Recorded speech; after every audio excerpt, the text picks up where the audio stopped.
Bismillahirrahmanirrahim. Assalamualaikum warahmatullahi wabarakatuh. Alhamdulillahirabbil alamin wassalatu wassalamu ala asyrafil anbiya'i wal mursalin wa ala alihi wa sahbihi ajma'in. Yang saya kasihi Al-Fadil, Sahibus Samaha, sahabat, guru, Mufti Kerajaan Negeri Perlis, khususnya sahabat lama hari ini dapat berjumpa Dr. Juanda, Ahli Esko Kerajaan Negeri Perlis, minta maaf, Syekh Rektor, dipanggil Rektor ke Nat Chancellor Yuni Siraj, dah dapat lesen. Tuan-tuan dan puan-puan yang dirahmati Allah sekalian, pertama sekali saya mohon maaf kerana agak terlewat sampai ke majlis pada malam ini disebabkan oleh kelewatan kapal terbang selama 3 jam yang terpaksa kami tunggu. Alhamdulillah, akhirnya saya dapat sama-sama pada malam ini, syukur Alhamdulillah. Dan saya mendengar sebenarnya tentang perkampungan sunnah ini yang diadakan, saya selalu panggil Syekh Dr. Mazhar. Saya ikuti dalam TikTok, dalam semua social media yang ada. Bagaimana satu program yang diaturkan ini merupakan program yang sangat istimewa. Atas nama Istiqamah, beliau rupa-rupanya pejam celek. Dah 11 tahun. Ini satu perkembangan yang membanggakan, Alhamdulillah. Kerana kita buat benda baik, tuan-tuan dan puan-puan. Jadi teruskanlah. Meskipun orang akan panggil macam-macam lah, ini program apa ni. Masuk saya pun main ni nanti macam-macam kena cop lepas ni. Tak apa. Kita buat benda yang elok, fastabiqul khairat. Buat kerja yang baik-baik. Berlumba-lumbalah buat benda-benda yang baik-baik, tuan-tuan dan puan-puan. Asalkan jangan bergaduh, sudah. Itu yang selalu disebutkan oleh Syekh Mazhar kita. Walaupun mungkin ada pelbagai cara pendekatan, tapi yang paling mustahaknya ini adalah program untuk kita menghidupkan sunnah. Tuan-tuan dan puan-puan, salahkah kita nak hidupkan sunnah? Mudahnya macam tu, tuan-tuan. Dan tahniah juga pada tuan-tuan dan puan-puan yang hadir. Tiap-tiap tahun, ya, saya tengok melalui social media, masuklah anak bina saya jadi minat. Ramai sekali. Tadi Syekh Mazhar bisik dengan saya. Dia kata program ni hari ni solat saya daripada dalam tu sampai keluar. Berapa ribu saya tak tahulah waktu saya lalu tadi saya mai. Saya duduk tengok begitu ramai sekali, Alhamdulillah. Kerana ini adalah merupakan program untuk kita ingat balik. Untuk mengingatkan diri kita manusia ini yang sentiasa lemah. Yang sentiasa sifatnya pelupa. Untuk kita peringatkan diri kita tentang rahmat besar akan junjungan besar Rasulullah sallallahu alaihi wasallam kepada kita. Peringatan Allah kepada kita dalam Quran, wa ma arsalnaka illa rahmatan lil alamin.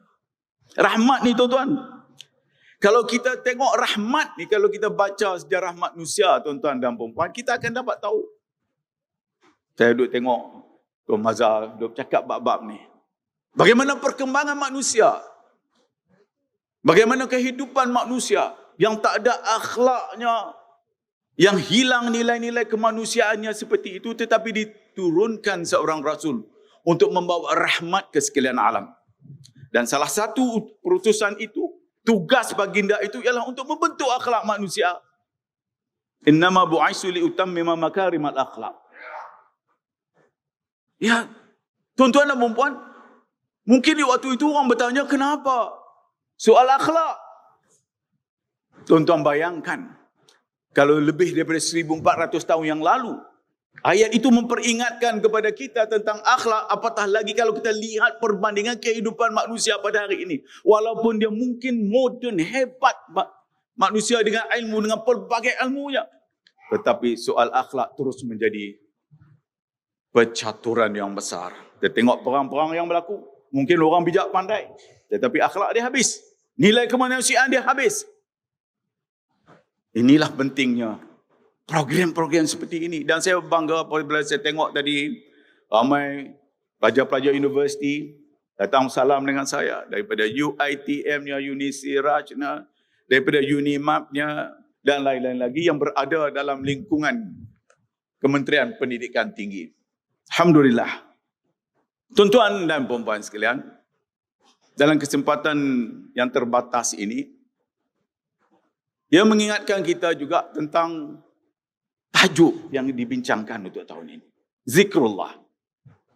Saya bukanlah ustaz, tapi saya mengaji saya tengok daripada Syekh Mazhar, ya, mengaji kat dia tu. Saya tahu walau lari mengaji, kena virtual mengaji pun boleh juga kan.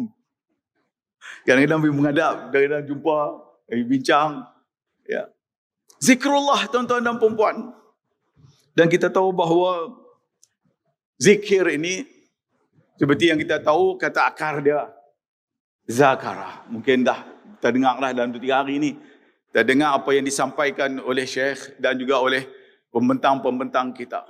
Yang menariknya dalam Quran ini menyebut tentang zikir ini, zakarah, ingatan.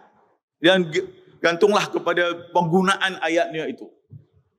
Ada yang kata, saya tak tahu, yang kata ada 268, dia kata ada kata 292.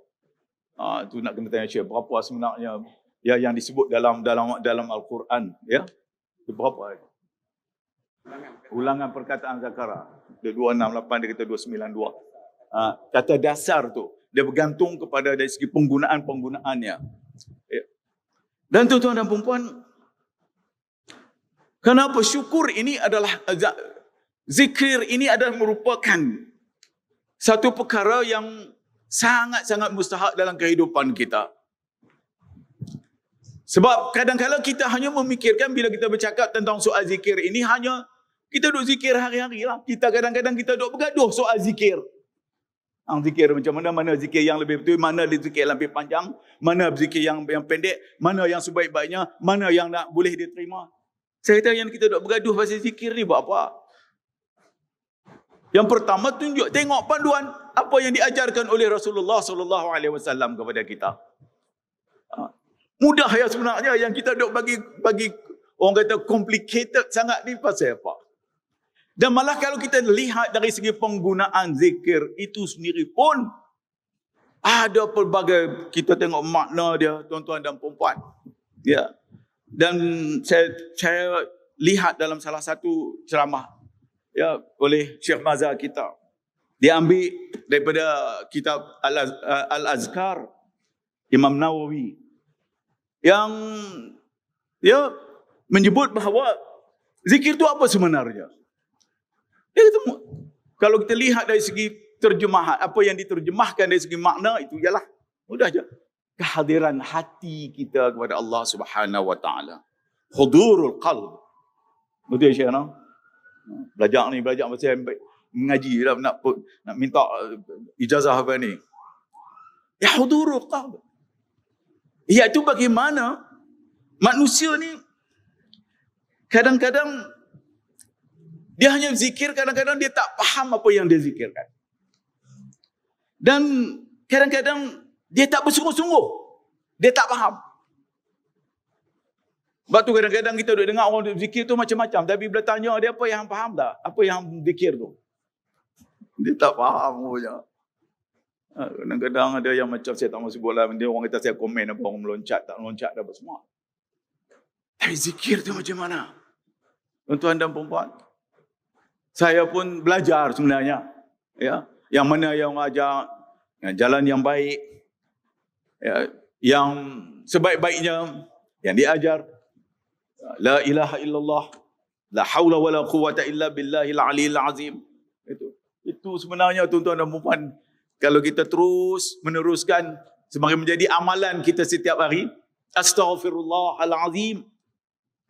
Ya, memohon kepada Allah, kita mohon akan segala kesilapan-kesilapan kita. Kita istighfar kepada Allah sepanjang masa, tambah kehidupan macam kita ni tuan-tuan dan puan. Kehidupan macam saya ni. Orang politik, duduk kelai sepanjang. Kerana lidah kadang-kadang kita tak jaga. Lidah kita basah. Basah dengan duk cacian-cacian orang. Kering dari segi zikir kepada Allah Subhanahu wa taala. Sebab itu kita ni macam orang macam kita ni kena banyak istighfar kepada Allah Subhanahu wa taala. Mungkin hari ni kita rasa kita buat ada benda tak elok. Besok kita kena istighfar, atau sebelum tidur tu istighfar balik. Inilah amalan-amalan yang diajar oleh Rasulullah sallallahu alaihi wasallam kepada kita.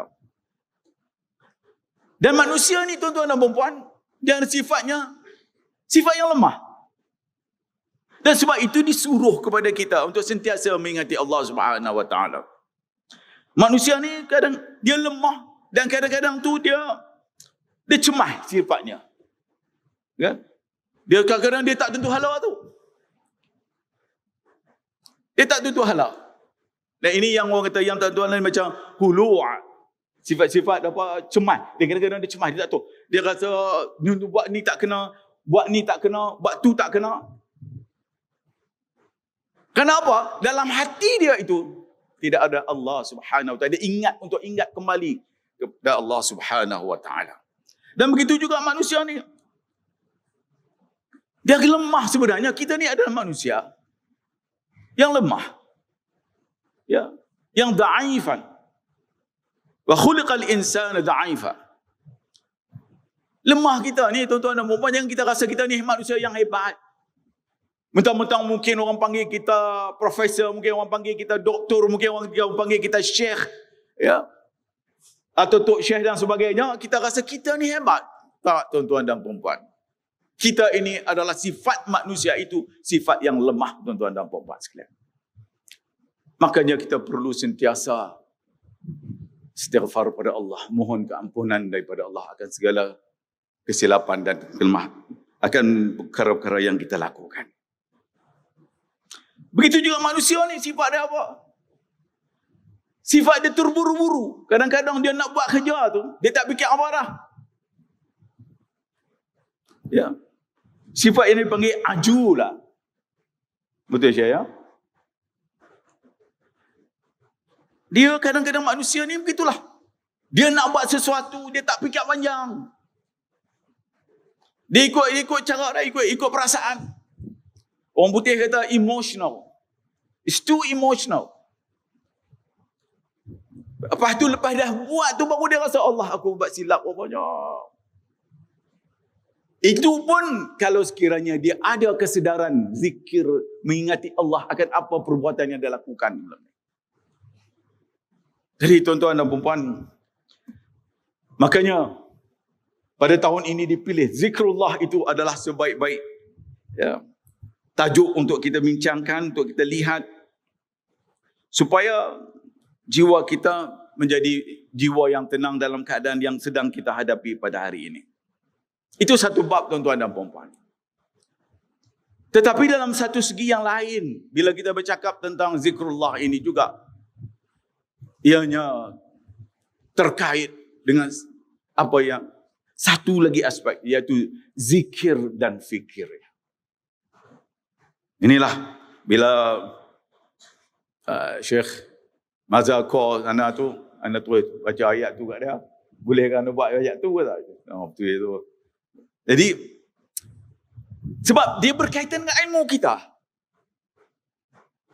Sebab kalau kita nak berzikir, kalau kita tidak fikir, dia tak sambung orang kata. Sebab jalan zikir itu adalah jalan untuk kita mengenali Allah Subhanahu wa taala. Maka apabila untuk jalan mengenali Allah Subhanahu wa taala, maka kita perlu menjalani proses memikir. Untuk menjadi orang yang berilmu itu mesti ada asas-asasnya. Sebab tu Allah sebutkan qul hal yastawil ladzina ya'lamun walladzina la ya'lamun. Ya. Dan innama yatazakkaru ulul albab. Ya, ulul albab. Tuan-tuan dan puan-puan. Allah memaklumkan kepada kita, samakah orang yang berilmu dengan orang yang tak berilmu ini?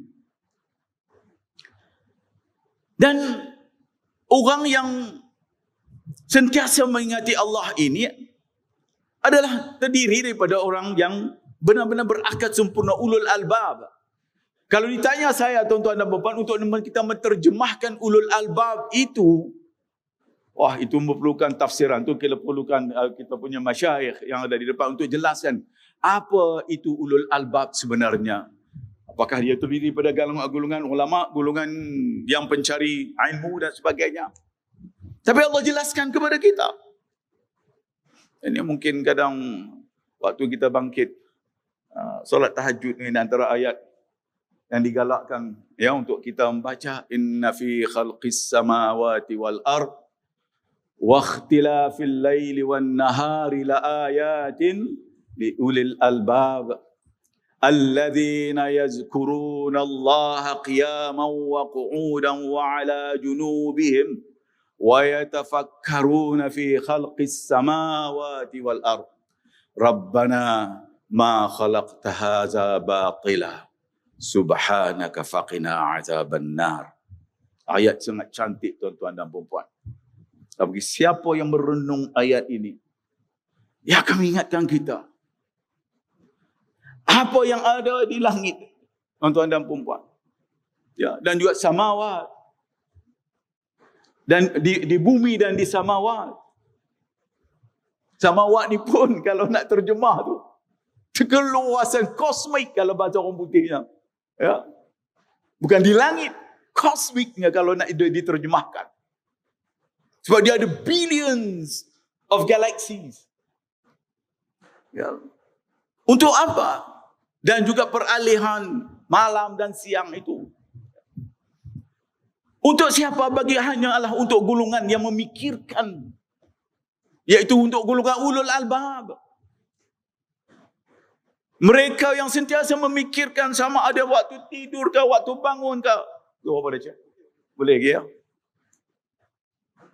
Dalam keadaan apa saja, mereka memikirkan tentang Allah Subhanahu wa ta'ala. Ingat itu. Dan akhirnya kita mengakui bahawa inilah Allah tidak menjadikan semua ini sia-sia belaka. Dan inilah sebenarnya saya nak ceritakan pada tuan-tuan dan puan-puan bagaimana prinsip kehidupan manusia yang menyeluruh. Apa signifikannya ayat ini? Tuan-tuan dan puan-puan, kalau saya mengaji bab falsafah, nak bagi tahu dekat Syekh juga. Saya mengaji juga, saya kena mengaji habis perbandingan agama apa semua. Satu mengaji dulu. Why so important about this verse? Orang putih kata. Kerana ayat ini sebenarnya mengingatkan kepada kita bahawa kehidupan kita ini tidak boleh terlepas daripada suatu kuasa yang lebih besar, iaitu Allah Subhanahu wa ta'ala.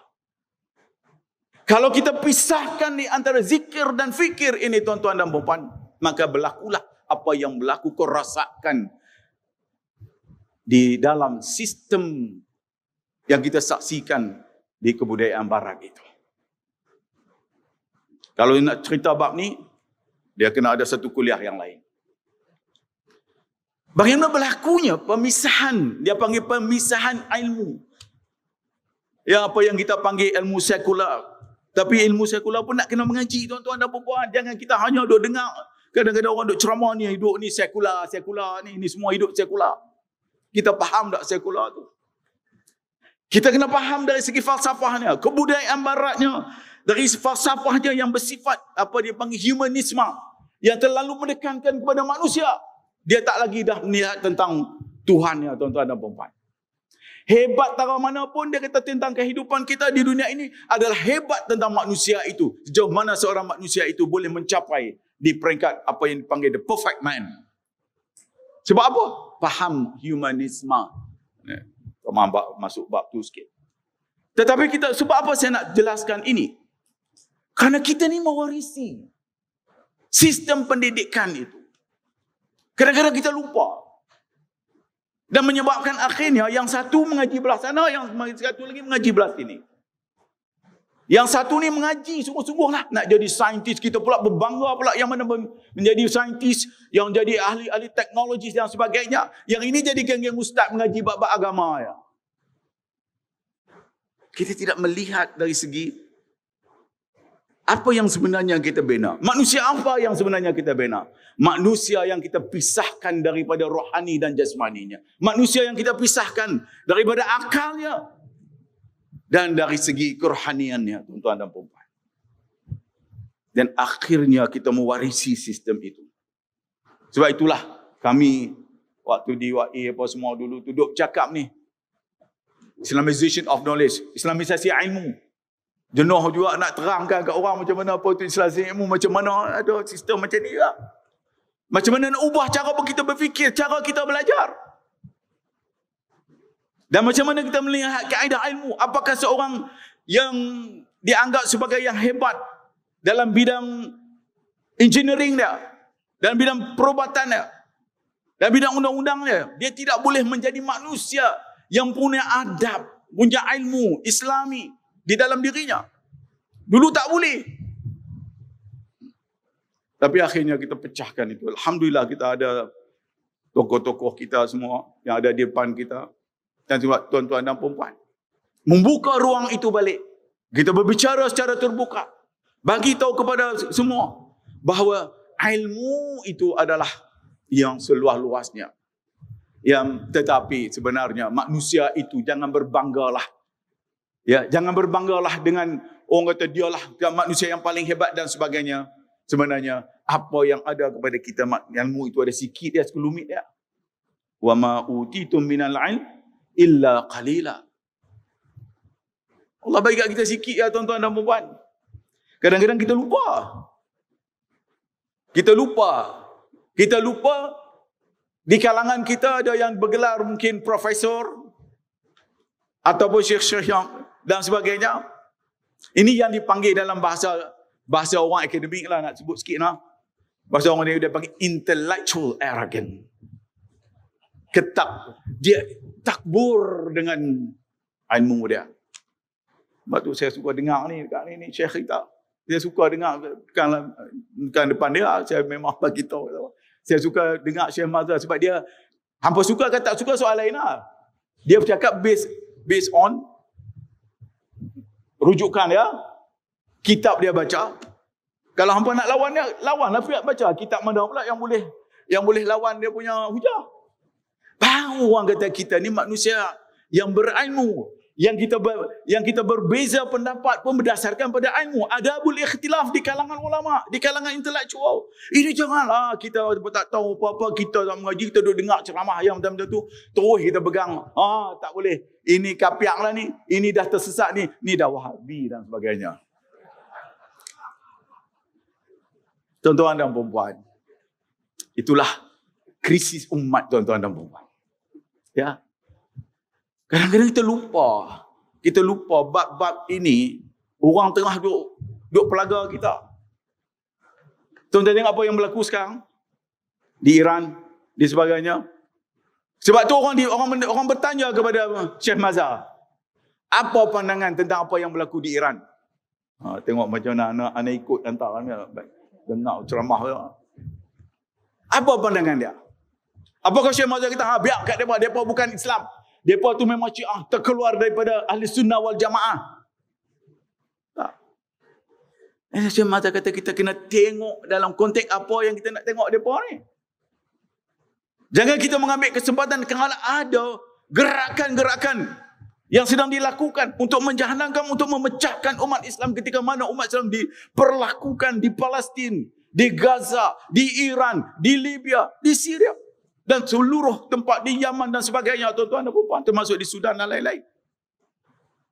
Sebabkan oleh apa? Berkelahi. Pecahkan umat Islam. Pecahkan disebabkan oleh perbezaan-perbezaan mereka. Kita tak boleh benarkan gitu. Ni yang ada di hadapan saya ni. Ya, marilah kita ambil pengajaran-pengajaran ini yang ada depan kita ni. Ya, kita jangan, ini bukan teori-teori. Ya. Dia mesti berasaskan pada ilmu. Perbezaan-perbezaan kita. Mungkin disebabkan ada sikit-sikit yang furu' tu, janganlah kita berkelahi banyak sangat. Ya, janggut hang tuan yang mana Syekh Mazhar lebih hebat lagi. Syekh, kita tengok dia sikit pasal dia tak boleh tumbuh, yang lain tak tumbuh. Dia tengok hormon tak cukup. Contoh. Kan? Soalah kita yang kecil-kecil tu. Yang kecuali kalau hal-hal yang berkaitan dengan fundamental, yang bersifat akidah, yang tak boleh kita berbeza sama sekali. Tuan-tuan, saya nak ikut ni panjang, saya nak cerita pada malam ini. Tapi apapun, ada masa boleh lagi, no? Jadi itu satu bab yang kita sedang hadapi. Untuk kita ajak kembali kepada jalan kita, jalan bersama, supaya kita teruskan untuk kita sama-sama bekerja soal dalam menyatukan umat kita. Kerana umat kita sekarang, tuan-tuan dan puan-puan, perubahan dia kita tengok macam-macam perubahan, yang benda yang kita tak jangka pun berlaku di depan kita. Dunia hari ini bukan macam dunia dulu, tuan-tuan dan puan-puan. Sebab itu zikrullah itu sangat penting dalam kehidupan kita. Yang pertama saya sebutkan tadi. Yang kedua, soal bagaimana nak membina tradisi keilmuan di kalangan kita. Di kalangan ulama-ulama kita yang ada. Kena ada membina pembinaan ilmu. Yang tu yang kita kena tekankan. Tak boleh lagi lah orang kata kita takat duduk dengar ceramah, kita orang gelak, ketawa. Bukanlah saya ni suka orang yang serius, tapi saya suka dengar orang yang berilmu. Kerana ilmu ni dia akan memberikan manfaat kepada kita, tuan-tuan dan puan-puan. Ya. Dan sebab dalam kehidupan kita ni, di hadapan saya ni ada generasi anak-anak kita, anak-anak muda, yang bukan hanya masa depan mereka ini akan ditentukan oleh keadaan yang berlaku, tetapi masa kini. Pelajar-pelajar universiti yang ada, tuan-tuan dan puan-puan yang datang daripada seluruh pelosok Nusantara. Saya difahamkan oleh Syekh Mazhar tadi, ada yang datang daripada Thailand, ada daripada Singapura, ada daripada Indonesia, ada Filipina ada. Kita ada tiga negara ni yang boleh cakap, yang boleh berbahasa. Dari Cambodia ada yang boleh cakap Melayu senang. So jadi saya tak payah cakap orang putih. Yang datang inilah generasi kita. Tetapi dalam masa yang sama, tuan-tuan dan puan, kalau kita tak perkemaskan jiwa kita, ya kerohanian kita, saya tak tahu apa akan berlaku pada umat kita ini, tuan-tuan dan puan. Ini yang generasi yang kita panggil ni apa? Generasi apa yang disebutkan sebagai nomofobia. Tahu apa dia? Nomofobia. Apa dia? Ni yang dia tak boleh lekang daripada telefon. Generasi yang tak boleh lekang langsung. Dia tengok dalam poket dia, tengok saya pun baru pegang mana poket mana handphone aku. Ini nomofobia, tuan-tuan. Dan ini telah mewujudkan satu generasi baru yang tak pernah kita terfikirkan bahawa mereka ini terlalu tergantung, ya, bergantung kepada segala-galanya, kepada sumber daripada smartphone mereka. Dan cara dia memikir. Bukan itu saja, tuan-tuan dan puan. Dari segi pandangan hidup kita, pandangan hidup pun dah berubah. Dia nak mengaji, dia tak tengok ada Syekh Mazhar atau Juanda atau Rora. Dia pergi tengok terus guru baru dia, syekh baru dia, iaitu Syekh ChatGPT. Akhirnya dia pergi tengok apa? Dia pergi nak tengok ayat Quran dan hadis-hadis. Dia kata tolong bagi tahu kat saya hadis-hadis yang sahih untuk berhujah dengan Syekh Mazhar. Jadi dia pun keluar, dia bagi tahu rupanya dia tengah duk bohong. Ya, ChatGPT ni dia panggil istilah, ada tuan-tuan dan puan-puan, dia panggil hallucinate. Hallucinate ni yang bahasa Melayu apa kita nak sebut ya? Halusinasi. Lebih kurang putih kat tu bunyi dah. Halusinasi maknanya dia jadi apa? Hayal. Dia bohong kat kita. Cuba tak, tuan-tuan tak percaya? Kalau satu hadis kalau dia bohong, kata dia, I think you are lying. Kata, tak buat, bubuh balik. Aku rasa kamu bohong kat aku. Dia pun boleh jawab balik. Yes, I'm so sorry. I think you are right. Oh, suara dia kan dia boleh bersuara je. Kadang-kadang dia bersuara perempuan, suara jantan. Bila dia bab dia nak mohon maaf tu, dia bubuhlah suara-suara yang merdu sikit. I'm so sorry. Kan? Jangan tuan-tuan dan puan. Yang ni yang kita katakan, yang kita nak kena tengok balik generasi kita. Dibayangkan kalau generasi kita ini, apa yang dia panggil, generasi dah dialgoritmkan. Algoritm tu apa? Tuan-tuan dan puan yang duk baca di dalam semua yang duk ada tu, sebenarnya telah pun dialgoritmkan. Dia suruh kita baca kot tu ya. Dia tak bagi kot lain lah. Sebab dia tahu kecenderungan Mazhar suka, Dr. Syekh Mazhar suka duk baca apa. Syekh Juanda ni duk tengok ni. Dia boleh. Dia buat. Dia ikut algoritma dia. Akhirnya tuan-tuan dan perempuan, kita tidak melihat alam kita macam itu. Kita melihat lebih kepada yang ni. Yang ni bahaya. Dan akhirnya kita percaya kepada dia semua. Jadi inilah sebab kenapa kita nak kena tekankan soal zikrullah ni. Yang keduanya tuan-tuan dan perempuan, ada satu penyakit lagi yang kita tak pernah orang kata bicara dulu bila kita tahu budak anak-anak muda, ya, orang tua-tua baik yang mengaji di universiti, biasanya yang kita tahu hanya berkaitan dengan sakit. Dia ni ada tekanan sikit waktu nak exam apa semua. Sekarang ni tuan-tuan dan perempuan ni, tanyalah anak-anak saya, ya, adik-adik semua. Istilah baru yang timbul, apa ni panggil sebagai mental illness. Ya, mental health. Mental health ni bukan hanya satu.